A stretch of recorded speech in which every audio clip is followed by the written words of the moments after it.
Un jour, un livre, un auteur. Philippe Noni, Diego Arrabal, Philippe Subercaz. Bienvenue à nouveau sur l'émission Un jour, un livre, un auteur avec Diego Arrabal. Bonjour Diego. Bonjour Philippe. Aujourd'hui Diego, dans Un jour, un livre, un auteur, vous recevez donc un auteur avec quelque chose quand même d'assez spécifique. Il a une admiration pour... Un personnage de fiction dont nous allons dire quelques mots tout à l'heure. Donc je reçois aujourd'hui François Pardeillan, qui anime et qui est président du club Sherlock Holmes de Pau. Et donc c'est un personnage emblématique et il m'a semblé intéressant de glisser un peu du polar comme je fais d'habitude pour m'intéresser à ce qui gravite autour du polar.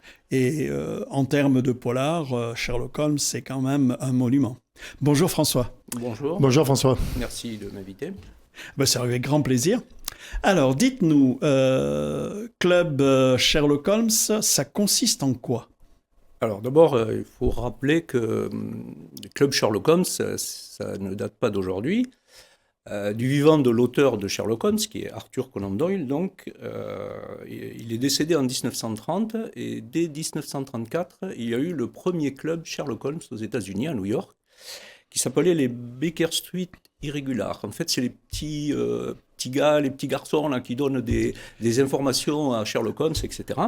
Et ensuite, après, il y a eu la Sherlock Holmes Society of London, qui a succédé. Et ensuite, après, il y a eu des clubs de par le monde. Donc, aujourd'hui, on en recense à peu près ceux qui se déclarent, on va dire, dans un who's who, puisque maintenant, sur le web, on peut avoir des who's who. Il y a à peu près 500 clubs dans le monde.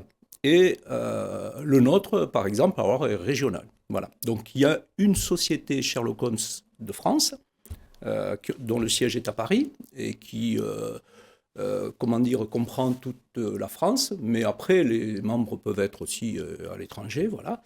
Et ensuite, moi, j'ai créé un club, alors à Pau, parce que Pau, il fallait bien identifier, mais qui comprend les Pyrénées-Atlantiques parce que c'est le plus proche de chez nous, mais pourquoi pas la proximité, etc. En fait, quand on crée un club Sherlock Holmes, la tradition par rapport à tous les clubs du monde entier, c'est de donner une connotation par rapport à l'œuvre d'Arthur Conan Doyle, c'est-à-dire sur le personnage de Sherlock Holmes. Donc notre club s'appelle le Pau Sherlock Holmes, ça c'est pour le local, en fait, que les gens nous identifient. Donc, il y a Pau et il y a Sherlock Holmes. Mais ça s'appelle le cabinet du patient résident, parce que le patient résident est une aventure de Sherlock Holmes parmi les 60 aventures écrites par Arthur Conan Doyle. Voilà. Donc, une fois qu'on a résumé ça, un club Sherlock Holmes, ça consiste à quoi ?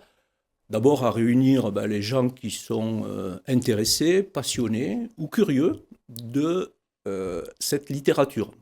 Cette littérature du personnage, bien sûr, de son auteur, pourquoi pas, ou de l'ensemble de cette littérature policière dont Arthur Conan Doyle a été un des précurseurs, mais pas que. Il y a eu d'autres gens avant lui, on pourra en parler après si vous voulez, qui ont initié le roman policier. Quand vous parliez de polar, il est évident que tous ces gens, ces précurseurs et Arthur Conan Doyle ont beaucoup participé à l'avènement du polar. Voilà. Tout à fait. D'ailleurs, le polar n'est pas quelque chose qui est contemporain. C'est vrai que souvent, quand on pense au polar, on pense aux auteurs américains des années 30, mais, je veux dire, eux sont les continuateurs d'une littérature qui est beaucoup plus ancienne et où on a du polar pur et dur, mais on a aussi des récits qui peuvent être ramenés à du polar. Je pense à l'affaire des ferrés de la Reine, écrit par Dumas. Par exemple, bien sûr. C'est du polar, puisque c'est une enquête, etc. Bien sûr. Même si c'est pas considéré de façon claire comme du polar. Et pour faire partie du club, est-ce qu'il est obligatoire d'être un auteur de polar sur les Sherlock Holmes? On parlera peut-être tout à l'heure du fait qu'aujourd'hui, on continue à publier des Sherlock Holmes, des aventures de Sherlock Holmes. Est-ce qu'il est nécessaire d'être auteur ou simplement aficionado, c'est-à-dire intéressé par l'Angleterre de l'époque de Sherlock Holmes, c'est-à-dire victorienne, intéressé par le personnage ou intéressé par l'auteur originel de ce personnage? Alors, pour être membre d'un club Sherlock Holmes, Il n'y a pas besoin d'être soit un expert en Sherlock Holmes, on va dire, ou un fan de l'auteur. Voilà, donc dans nos clubs, je vais dire, pour l'ensemble, hein, ce sont des gens qui sont... Alors, on a des gens, bien sûr, qui sont passionnés par le personnage, parce qu'un jour, ils l'ont croisé, soit dans un film, soit dans un livre, soit voire même un jeu vidéo, soit une BD, etc. L'auteur, pourquoi pas. Mais après, comme vous l'avez évoqué, il y a cette atmosphère aussi du Londres victorien, au 19e siècle et tout ça, il y a toute cette atmosphère. Il y a aussi l'attrait pour la littérature policière. Alors, je sais que c'est un peu pédant, mais il y a une différence entre la littérature policière, on pourra parler d'auteur après autant que vous voulez, mais après il y a eu le polar, il y a eu le noir carrément, voilà, donc il y a plusieurs branches, on va dire, de l'énigme policière, on va dire comme ça, voilà. Donc nous avons des membres, alors bien sûr, comme moi, par exemple, qui suis tombé dedans quand j'étais très jeune et le personnage m'a séduit. Et je me suis dit, c'est un magicien, il voit tout ce que les autres voient, mais il arrive à réfléchir, à déduire et ensuite, après, à en faire une science qu'il met au service du public, puisqu'il va essayer de trouver la vérité et tout ça.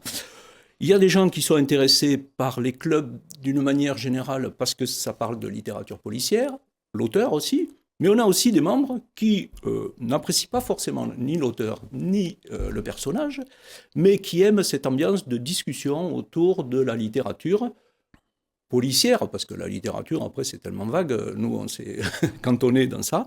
On a pris le personnage de Sherlock Holmes en fer de lance, parce que c'est un personnage important et qui a marqué on va dire, l'histoire du roman policier, en quelque sorte, du roman de détective, hein, on va dire plutôt comme ça. Voilà. Mais après, c'est ouvert à tout le monde. Alors, on a des gens, alors il y a des gens parfois qu'on rencontre, on discute avec eux dans les salons, etc., quand on fait des conférences, et ils ont l'impression qu'il faut être un expert, qu'il faut s'y connaître. Pas du tout. Il y a des gens qui viennent pour écouter, pour échanger. Ils sont contents d'être avec nous, même s'ils n'ont pas une grande culture. Et puis la culture, ils se la font au fur et à mesure, si c'est nécessaire. Oui. Il y a des gens qui, bon, eux, ça fait longtemps qu'ils baignent là-dedans. Il y a des auteurs, effectivement, mais pas que. C'est très varié. Et je vous dis, il y a même des gens qui, quand on prend par exemple une discussion et tout, vont être un peu les gens qui vont essayer de contrer, de dire oh, mais non, mais bon, l'auteur n'est pas non plus exceptionnel, c'est pas Dickens, c'est pas voilà. Donc effectivement, c'est très varié. Il y a pas c'est ouvert vraiment à tout le monde à partir du moment où ils ont un attrait, un intérêt pour cette littérature. D'accord. Et tout club qui se respecte à des moments forts où les membres du club se réunissent pour parler de l'objet du club. Alors, comment ça fonctionne c'est tout l'intérêt, en fait, quand on adhère ou on se rapproche d'un club comme ça, c'est de pouvoir partager soit sa passion, soit son engouement pour l'univers, tout ce que je viens d'évoquer, tout ça, soit pour être pendant un temps relativement court, hélas, mais en dehors un peu de toutes les vicissitudes de la vie, des problèmes, de sa vie personnelle, etc. C'est un univers, tel qu'on le veut, qui est un peu hors du temps. Voilà. Donc, à partir de là, quand on se retrouve, c'est pour parler, bien sûr, de livres. Alors, pas que de Sherlock Holmes, hein, c'est pas une secte, c'est pas Sherlock Holmes, ça n'a rien à voir.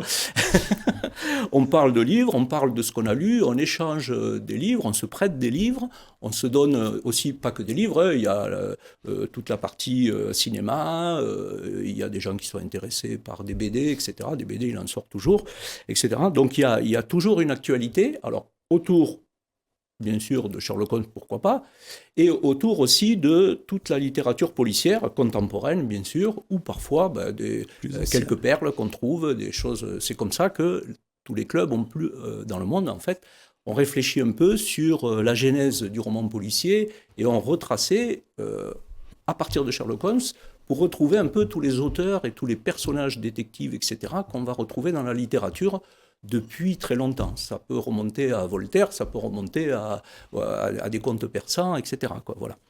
Donc, ensuite, après, la fréquence des rencontres, ben, ça dépend des clubs. Nous, on a une rencontre mensuelle déjà, on fait le pub comme les Anglais. Voilà, donc tous les derniers vendredis du mois, on se retrouve dans un pub qui a une petite connotation anglaise de préférence, parce qu'on va toujours chercher des lieux sympathiques. Et on va, vient qui veut, alors là, il n'y a pas besoin d'être membre, on vient discuter, tout ça, bon, voilà, voilà. Ensuite, après, on a d'autres réunions plus importantes, ça c'est pour les membres, donc on va essayer de créer, par exemple, un événement autour d'un livre, on va discuter d'un livre, alors ça peut être un roman policier contemporain, là, prochainement, on va discuter d'un livre d'Olivier Norek, Les Brumes de Capellan, un livre qui est sorti il y a déjà quelques années, mais qui est bien construit, et on va discuter. Alors, ceux qui ont envie, parce qu'il y a des gens qui écoutent et qui sont contents d'être là, et ils ne vont pas dire un mot de la séance, et c'est tout à leur honneur. Et puis, il y a ceux qui vont participer, alors d'autres qui vont parler, par exemple, de la structure du roman policier en tant que tel, d'autres de l'intrigue, comment elle est menée, d'autres de la technique policière qui est utilisée dans ce roman, voilà, de la forme générale, etc. Donc c'est une discussion ouverte, et comme je vous l'ai dit, c'est un peu un univers qui est hors du temps, parce que ça nous fait un peu changer de tout ce qu'on connaît, tout ce qu'on entend et tout ce qu'on voit.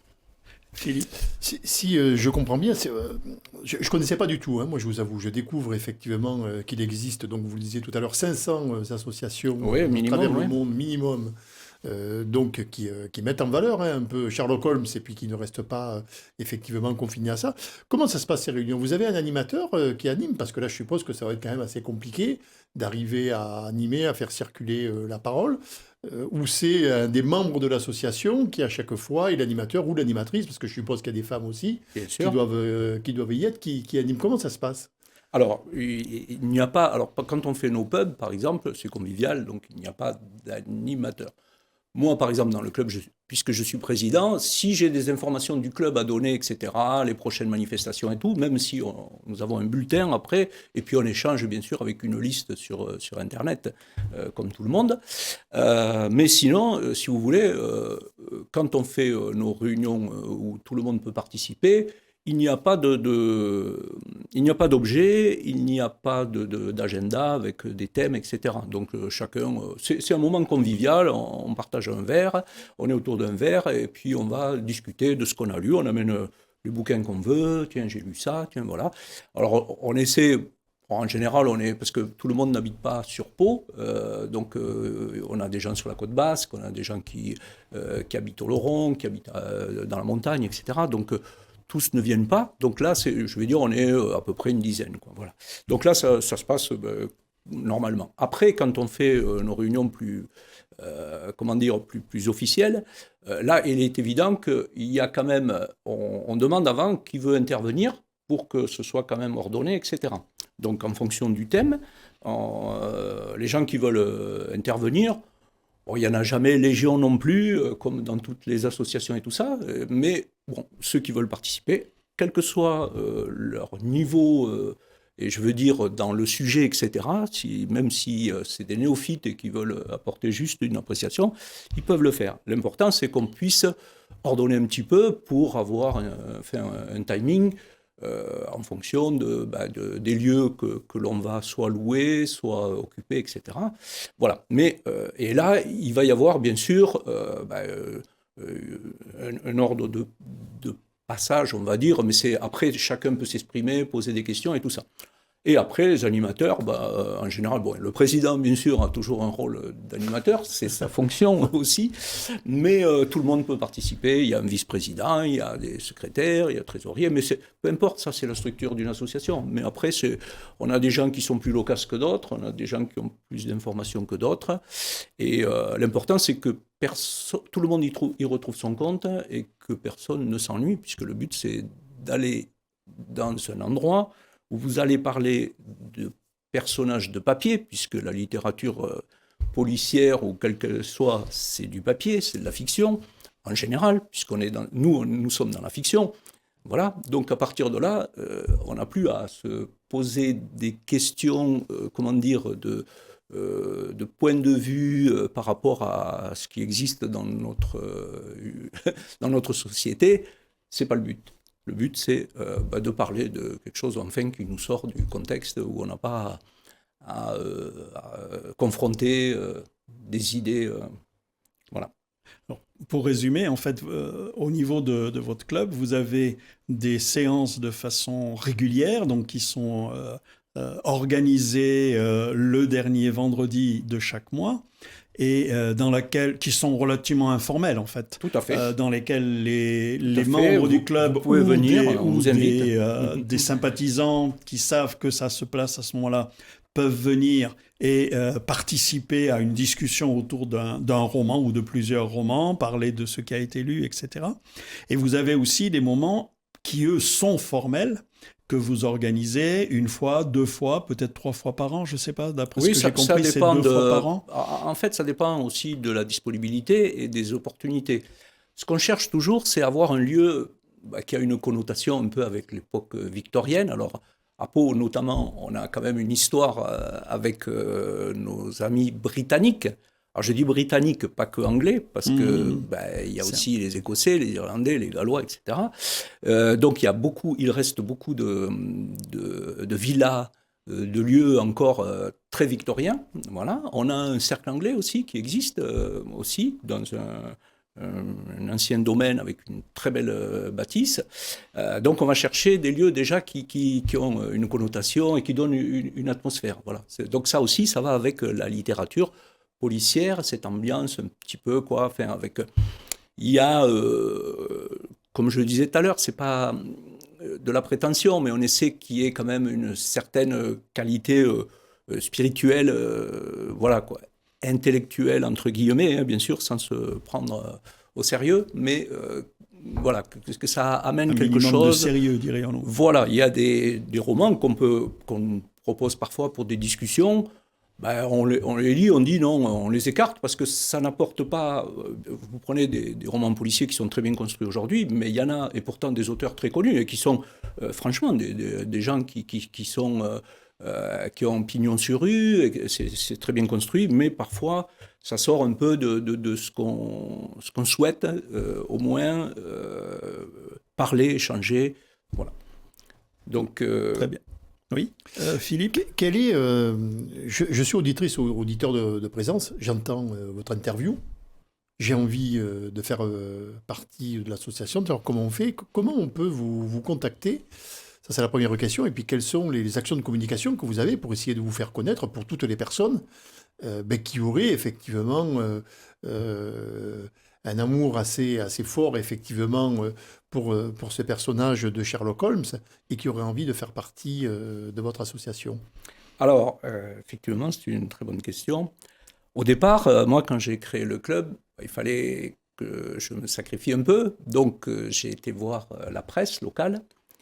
Et puis, j'ai contacté un journaliste et je lui ai dit, voilà, quoi, je souhaiterais avoir un article pour dire que à Pau et dans les Pyrénées-Atlantiques, il y a un passionné du personnage de Sherlock Holmes et de l'œuvre d'Arthur Conan Doyle et qui voudrait créer un club. Voilà. Donc, et quelle était la réaction de la presse quand vous avez été en disant alors, ça? La réaction de la presse, alors déjà pour accéder au bon journaliste qui veut bien vous accueillir, il ne faut pas passer par le représentant du village. Il faut trouver... Alors, j'ai eu la chance, moi... Vous avez vu que c'est plus facile sur présence, quand même. C'est formidable, même. C'est formidable. Et donc, j'ai eu la chance de passer par un biais. Vous savez, souvent, c'est chez son coiffeur qu'on apprend un peu tout ce qui se passe dans la ville. Et c'est chez mon coiffeur, en discutant... Comme ça, alors que je n'avais jamais abordé le sujet avec lui, j'ai dit que je voulais je souhaitais rencontrer un journaliste. Mais je connais un journaliste que je coiffe, etc. Tu appelles de ma part. Et bien, ça a marché. Et alors, bien sûr, quand je suis arrivé, le journaliste, il m'attendait au coin du bois avec un petit sourire. Il s'est dit, tiens, là, j'en tiens un bon. C'est pour ça que je vous posais la question, parce que je me suis dit, c'est quand même pas... Alors, pas anodin, justement, je suis tombé sur une personne qui, d'abord, m'a regardé, sur tous les angles. Et il s'est dit, là, j'en tiens un bon. Alors, je ne suis pas arrivé avec la casquette de Sherlock Holmes, la pipe et la loupe, mais je les avais dans le sac quand même. Je me doutais que... Bon. Et donc... je commence à essayer d'expliquer un peu mon engouement et puis mon projet, etc. Alors, je suis tombé sur une personne qui était vraiment, qui avait une grande culture, notamment dans la littérature policière. D'abord, il a essayé, bien sûr, de me tester, quoi, pour voir à qui il avait affaire. Il m'a dit, mais ça vous arrive de vous promener chez vous, habillé avec la robe de chambre et la pipe à la bouche et tout? J'ai dit non, pas à ce point, non, franchement non, etc. Et puis après, on a commencé à échanger des valeurs, on va dire, de romans policiers, échanger des auteurs et tout. Et là, j'ai vu que j'avais affaire à quelqu'un qui avait de la culture. Et lui, il a compris aussi quel était mon projet.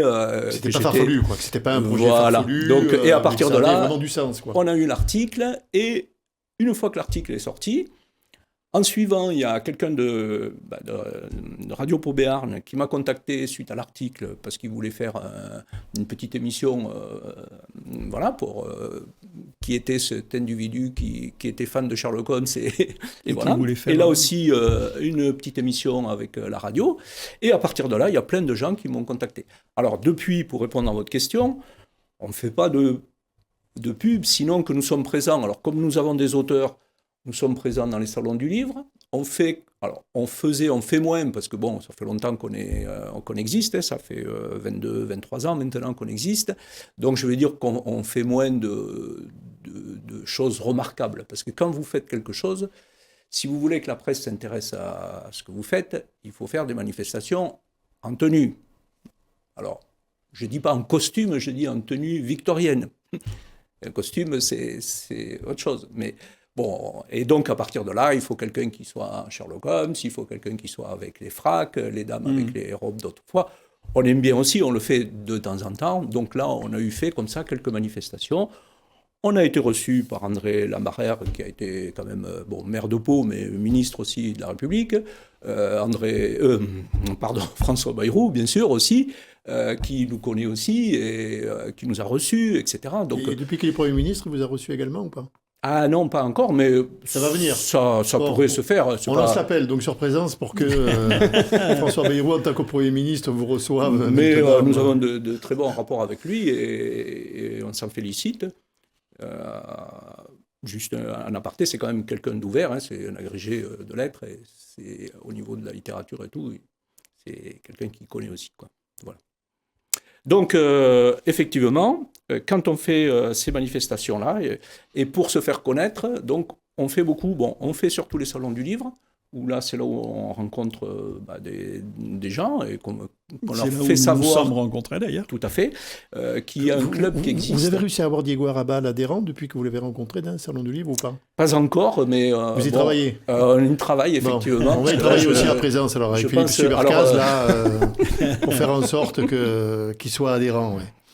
Après, c'est très modeste, donc évidemment. Ah non, mais c'est quelqu'un de très modeste, Diego Arrabal. Ah bon, ça, tout le monde. Très bien, alors. Mais personne ne remet en cause, ça. Hein. Nous aussi, nous sommes très modestes, alors ça tombe bien. Alors. Entre gens du même monde, il n'y a pas de problème. Je ne sais pas si vous remarquez, mais il est en train de prendre la main sur l'émission. Là. Non, je le branche un peu. Allez-y, ça se compte, il suit. Oui, vous avez un site internet? Oui, bien sûr. Alors, on n'a pas un site Internet, parce que il faut des gens qui aient envie de participer. Alors, on a une page Facebook. Moi, le premier, je ne suis pas un fan, donc voilà. Après, on a le site de la maison d'édition qui s'appelle Le Patient Résident. Donc, notre club s'appelle Pau Sherlock Holmes, mais c'est le nom canonique. Canonique, le canon. Bon, le canon, c'est l'œuvre complète d'Arthur Conan Doyle, les 60 aventures de Sherlock Holmes. Voilà. Donc, le nom canonique, c'est le cabinet du patient résident. Et ensuite, donc j'ai créé les éditions Le Patient Résident pour éditer des auteurs dans cette veine-là.